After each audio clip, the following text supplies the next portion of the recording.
such a good leadership position. We were doing the writing for the men, you know. We were taking, you know, positions, and and we're still in a role. We're mothers, we're wives, we're sisters of those who are incarcerated. And why are they there?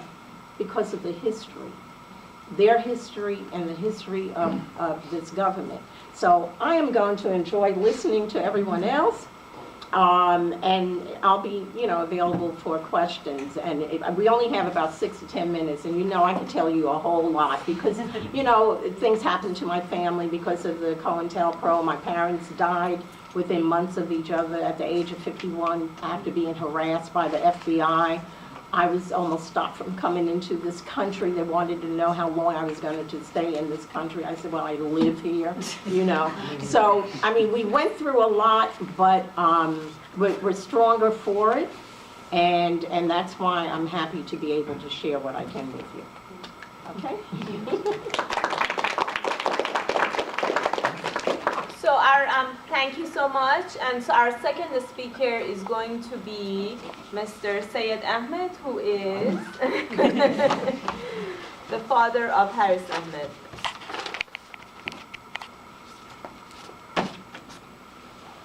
Assalamu alaikum and good evening to all. First of all, because I'm a professor, so I like to read, and my time may be a little bit more, I don't know. First of all, I would like to thank Azadeh Shahshahani of Project South and Justice for Shifa for hosting this event, panel on war on terror. I have divided my talk in 3 stages: past, present, and future. Past, Haris and Shifa met in a mosque in 2003. These 2 young, soft-spoken, and kind-hearted became good friends, as both wanted to become a good practicing Muslim, but had nobody to guide them, to impart them the true interpretation of Quran and Hadith. So they started using the internet to satisfy their need or thirst for this knowledge, which every Muslim should strive to achieve that, get that.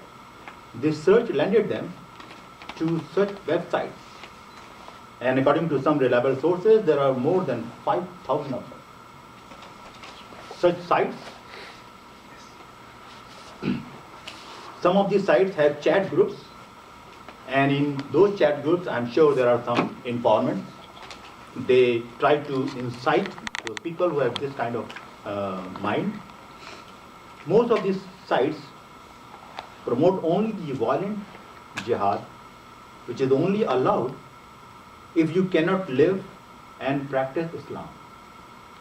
And even that, it has more strict rules than that no army of any country follows it. Because you cannot harm women, you cannot harm children, you cannot even harm the animals when you are doing this jihad. Actual jihad means struggle to save yourself from doing any harm to anybody, safeguarding yourself from all those actions and habits that are not allowed in Islam, and to help the oppressed. That is the actual jihad. But the media projects the other jihad. I have only 1 son and 3 daughters. I wanted him to complete his engineering degree from Georgia Tech, get a good job, get married, and have a nice family. But all those wishful thoughts went down the drain when my plane landed at Atlanta airport on 25th of March 2006. As soon as I exited the plane, I was escorted by 2 FBI agents to the interrogation room. As soon as we sat in the room, one of the officers said, "Mr. Ahmed, I'm sorry, your son has been arrested on Thursday on terrorism-related charges." My reaction? I felt like I was another Hiroshima, and that an atomic bomb has just been dropped on myself. I could not see the tiny pieces of my dream for my family's future and picture of my life falling in tiny pixels. I am a computer science professor, so pixels of light and color all over the detention room. I felt that I would lose control and break down in front of the FBI. But how could I do that? I'm a man. Men don't cry. No matter what I did to control my emotions, resulting from the impact of this worst shock, I felt my blood pressure was rising. As I have traveled 1,000 miles in the Gobi Desert without drinking a drop of water. That was my feeling. FBI officer was oblivious of my feeling. He started the shattering of the dreams. He started the agonizing process of torturing me by questions. He said, in few of the interviews, last time when you went out of the country, you gave some interviews or some statement, those were proved to be wrong. And lying to FBI is a felony. You can be prosecuted and sent to jail. But if you cooperate with us, we will let it go. I will tell my boss, he's okay. So what I want to do? Sign this paper. We want to search your son's room and the computers without a warrant. What will I do? I want to save my family, myself. Okay, I'll thank you the permission. I was asked several other questions about myself, my visit, my son's actions, his visit to Canada.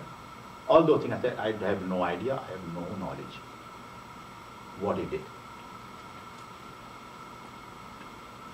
Then when I was going with my daughters, she was driving, we were all crying in the car all the way from Alberta to Dawsonville. My mind remained troubled by the difficult encounters that might lie ahead for my family, my son and myself. The sentencing of our son was delivered by the judge on my 62nd birthday. But this gift did not come wrapped in a gift package, nor there was a happy birthday card. The charges were worded as conspiracy to provide material support, some videos that they took, and himself to a USA designated NGO of Pakistan. USA designated NGO of Pakistan. I am sure that NGO had no motto to harm any American in any way. But they were only helping the people of Kashmir. Anybody know Kashmir? Kashmir? Disputed territory between India and Pakistan. They wanted to help them to get their country back. According to the attorney assigned to Haris, it's very easy to prove conspiracy. Charges by showing the intention of committing something criminal and taking some action. That's all.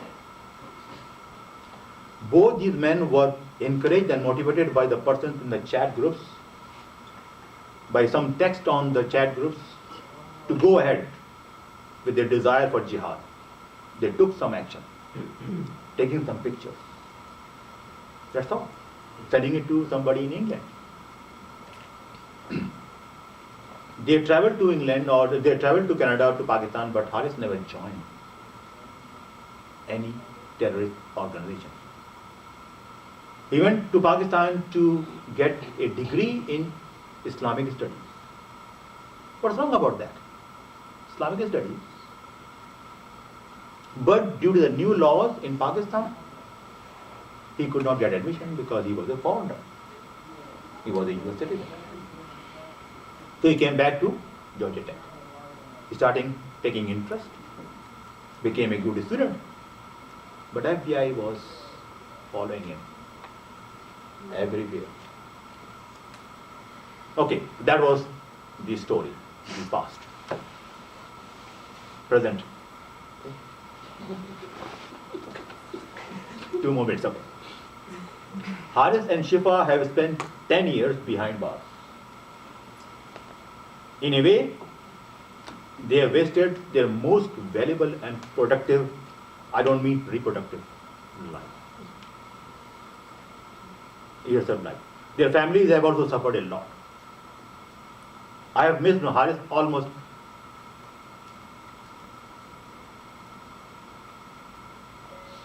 every day.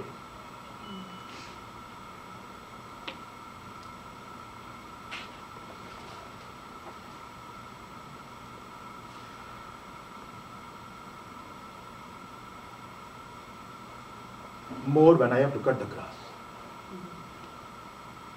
With my age and health, it is becoming very hard to do that.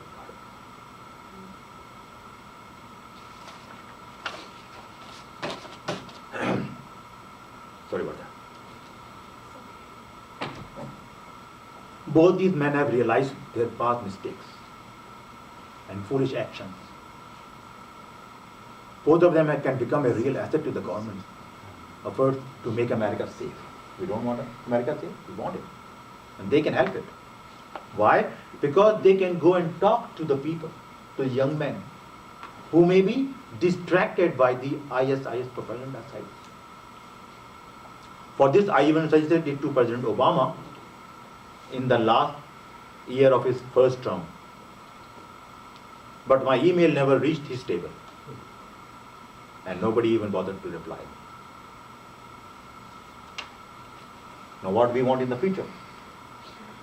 I would like to request the government to commute their sentences of Haris and Shifa and remove the requirement of supervised release, as they have now realized their mistakes and they have expressed their desire to become useful citizens and become an asset to the family and to the community. Everybody deserves a second chance, and so do Haris and Shifa. That's all.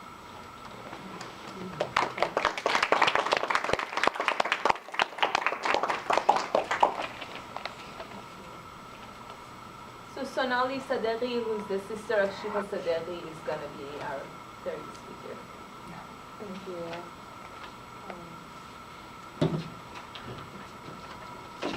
So greetings. Assalamu alaikum. So I will start off here with, we have a little bit of the background about my brother and Harris's criminalizing experience. But what I wanted to do is hone in on a little bit of the ways in which criminalization of my brother and Harris actually happened. And so I'll talk a little bit about that, and then really what kind of a context really allows for such criminalization of our people, of our youth. And then move into really talking about some of what is happening on the ground to address and resource families like ours, as well as many other families that have had the opportunity to actually meet, and as a result of my brother and Harris being taken away about 10 years ago. Can you guys help me remember that outline? Yeah. Okay. All right. So I'll share a little bit about my brother's case. So when my little brother was he was born here. He was born in Virginia. We all pretty much grew up here in the States, in Atlanta actually. Went to elementary school. But at some point, after he, in about 2000, early 2000 or so, my little brother chose to go to boarding school in Canada, and that was an Islamic boarding school. And by that time, all of us, the older siblings, he's the youngest in the family, we had already either started college, so we kind of had our own life, and so it made sense for our younger brother to also just kind of get into his own life, And at that time, I had just graduated, eventually I was graduating college, and so my older brother, who's actually in the audience today, he was getting married, And that was by that time we're looking at 2004. And so we all decided we're all going to go to Bangladesh to be part of his wedding. And at that time, I decided that because now I've graduated college, and I was really at a place where I could take care of my little brother. So we decided that he would come back with me and actually live with me, and I would take care of him. And at that time, he was about 18 years old. And I was teaching him how to drive. I was teaching him how to clean up after himself and be independent financially. I was teaching him how to really, his first job was because working with me at a nonprofit here in Atlanta, and he was helping the director there. And it was a little part-time gig, just helping her do some office work. And so he's literally at the beginning of starting his young adult life and really becoming more independent. And all the while, my younger brother, he was also very devoted. Some of what you've heard Uncle Harris here talk about. He was very devoted. He was very much into learning about his religion and spirituality and exploring. He loved to talk to people about what he's learning. He's actually, he's like a bookworm. He's always into reading and researching online as well, and reading things online, and that's just what he did, like a little geek. And so I think what is really daunting about the whole experience of Shifa is that when he was staying with me and he was learning about all this, about how to take care of himself and be independent at the same time, he had fallen in love with somebody in Bangladesh, and somebody who we'd known, the family had known for years, all our life actually. And so they decided they wanted to get married, and if he didn't go there to get married to her, she would be married to somebody else. And so here he was. At the same time, he's like, okay, I need to work some more so I can save up some money for jewelry so I can go and marry her. And actually he does. He saves up like $4,000, buys some jewelry, and he actually goes to Bangladesh. So by that time, we're talking about 2006. Okay, so at that time is when they had just gotten married. It's been about two weeks, and they were still doing a lot of shopping, post-wedding shopping. And they were in a car in the back seat, and there was somebody else driving the vehicle. And they were stopped in the middle of a road, a busy road in Bangladesh, by about 8 men in just regular civilian clothing. Actually stopped the car, snatched him out of the car, in front of his wife, in front of the driver, and that was basically all that we know. He was taken away. He was literally snatched, kidnapped, and we didn't hear from him for about 4 days after that. So you can only imagine the panic, the trauma, the fear that we were shocked to the point where we were thinking all kinds of stories. Because in that time, this is post 9/11, and so we had known what the government was already doing with a lot of Muslim men. And we already know that Muslim men were being obligated to sign up for this list, which I forget the name of the list.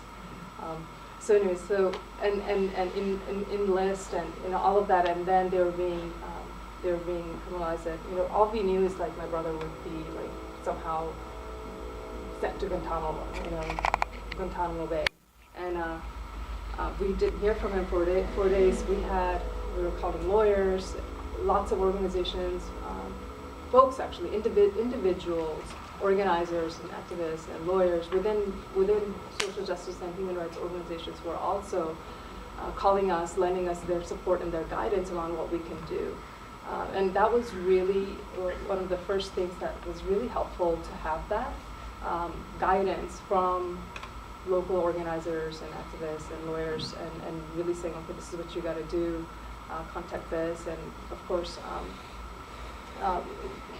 by that time when we found out where he was, it was actually when everybody else in the whole world found out, when CNN broke the news that Shifa was being, he'd been rendered and is being extradited and being brought to Brooklyn, New York, where he would be having his like actual first hearing. So fast forward, that whole process basically takes us on a journey of being in a limbo in the criminal justice system for 3.5 years in solitary confinement, and there is no conviction yet. This is all pre-trial.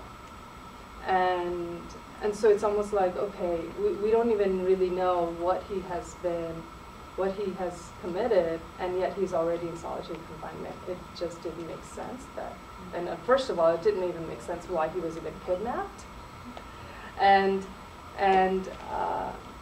then rendered in that kind of a way where he was kept in solitary confinement, and so all we were told during those first 3.5 years is that well, he has conspired, like you said, his conspiracy okay, on 4 counts. Yeah. And before that even happened, there's parts of the way criminalization happens is that there's an indictment that's usually offered. But with my brother's case, there was what they call a pre-indictment, where it's not really, the government really doesn't even tell you what they just kidnapped him for, what they just arrested him for, and it's in the document. And in the document, it basically says, it's because he lied to the FBI agents when he was traveling from the U.S. to Bangladesh to go get married. So he was actually interviewed in the airport by FBI agents before he, on his way to Bangladesh. And so he was interviewed, and they, of course, had nothing on him. They allowed him to go to Bangladesh to get married. So they knew all about all of that. And so when he gets kidnapped and when he gets this pre-indictment form or the charges, it actually says, that's because he lied during his interrogation at the airport. And so it didn't make sense to any of us because we know Shifa doesn't lie, and he has nothing to lie about. And so we later find out that, in fact, that statement that the government said, he provided false information to the FBI during his interview, that's actually covered under ruse law. And ruse law is basically saying that the FBI has the authority to fabricate something about that person, and it's legal. And in order for them to gather information so that they can then seal and create more documentation around their charge or their arrest. So it's really interesting that our government is able to fabricate information to use as a way to arrest someone when they actually don't have anything to arrest them for. So I'm like, okay, so if the government can do that, if the FBI can do that, they can do that with any of us. They can do that with me. And so and if they're doing that with something little as, he didn't really lie to us, but we're going to say he lied to us in this document, just so we can then continue on an investigation on him, and we can get a warrant from the judge because we want to we have to have something to present to the judge. And if we can say that, he lied to us during an interview, then the judge will then assign us a warrant so that we can actually do an actual investigation. So in that case, then, anybody can be under investigation for whatever reason that the government or the FBI wants to fabricate. So that's just one of the first things that was really evident on how criminalization of our people are happening. And so it makes me want to question, well, what else are they fabricating about my brother, about Harris, and that is protected by law, right? And so, at the end of the day, it just really goes to also show that the FBI and the government, who they're going after, Harris, people like Shifa, people like Harris, and people like so many other young Muslim men and women that are out there that are being investigated or that have been arrested or that have been deported, are really our everyday common young people, or maybe sometimes not so young people, but that are connected to families, that are connected to communities, that have jobs, that are actually functioning in society, and are rooted in communities, that they could very well be accessible and approachable by any of those people that are surrounding them. There is no reason for the FBI or the government to conduct these backhanded ways of investigating people, but of course we know they're doing that just so they can be criminalized. That is the only way that will allow for such a criminalizing kind of a format and process. I have so much more I could say, and really, like, we could have this conversation over a big dinner. So when you're coming? That'll be the next event. We'll have a big dinner at Project South office. My mom could cook. Okay. All right. So, but it really, I think I want to say is that it's so easy to target and criminalize people like Shifa and Harris. It's so easy. They are online having conversations with their peers. And sometimes informants, right, who we know because of we know because of all the WikiLeaks and all that stuff that has come out. Like, we know that a lot of the informants are the ones who are actually driving and putting words in the young Muslims, chat rooms, and we know that. And so it's like, wow, okay, if we can fabricate cases and actually fabricate, criminals when they don't really exist, what are we swimming in? What kind of a world are we actually living in? And it really makes me go question that. But also, I want to take a little bit of time here and say that, it's easy to target people like my brother and Shifa. And not only is it easy to target them, but the government wants to target them so that they can be then projected onto the mass media as though to show that the government is doing something and they're catching people and they're putting them away. Well, really, if that's what the government has been doing, and we know that that's what they've been doing, and how has it really helped? Have the attacks actually stopped? Are they actually getting worse? So all this mass media, like the projection that the government gives us that, there's, we're doing our job, we're putting, people behind bars. Well, if you're putting people behind bars like my brother and Harris, that's not doing your job, really, and that's really not even what needs to be addressed. What needs to be addressed is really having a greater conversation within individual communities and cities around what we as community,